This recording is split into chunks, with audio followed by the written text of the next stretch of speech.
كان هو اللي أهلني باش ندخل بعد في زيروكس، لأنه كان التجربة التحدي اللي أعطاني أنه كنا ننسف ذرية الهيدروجين اللي هي من تقريبا من 1 أنجستروم، هو أقل من الميكرومتر ب10,000 مرة، لكن كنا ننفخه إلى تقريبا الحجم إلى 10,000 الحجم تاعو الأصلي، وننفخه نرجعوه مو مستدير، نرجعوه 1 dimensional يعني كخط واحد، بعد واحد. لكن المشكلة أنه لما كنا هذا الآتومز الهيدروجين كنا نحطوهم كمستويين هكذا فيرتيكال، ومن بعد كان التحدي أنه كيف ندوروا ب90 درجة باش يصبح أفقي،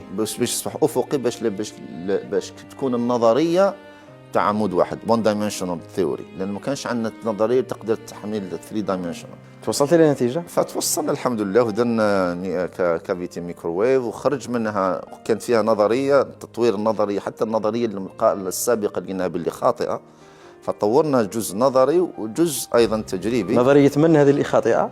النظرية تاع واحد نوبل برايس، هذا كان قديم، حائز على جائزة نوبل، حاجة اسمه راباي، هذا فيزيائي معروف، وكان لقينا باللي فيه خطأ، لأنه كان وأثبت أنه فيها خطأ دكتور؟ أثبتنا باللي فيها خطأ، نعم.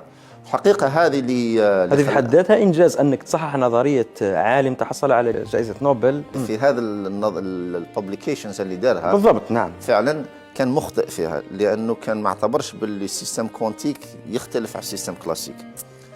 وفي الحقيقة هذه الدكتور بيتر كوتش اللي بعد لما دخلت في زيروكس كان طلبوا لي الجرين كارت اللي هي الإقامة الدائمة. الإقامة الدائمة كانت طريقتين، أنه تدخل سبونسوري على السبونسوريزم بالشركة تاعك، وهذه ممكن تستغرق 2 إلى 4 سنين. لكن عندهم الفاست تراك. الفاست تراك هو أنه إذا كنت ساينتيفيك اكستراوردينير ممكن تحصل عليها في أقل من 6 أشهر، لكن لازمك دي لاتر دو ريكومونداسيون من ناس يعني مع علماء اللي يعترفوا باللي أنت ساينتيفيك اكستراوردينير، استثنائي. فكان استثنائي.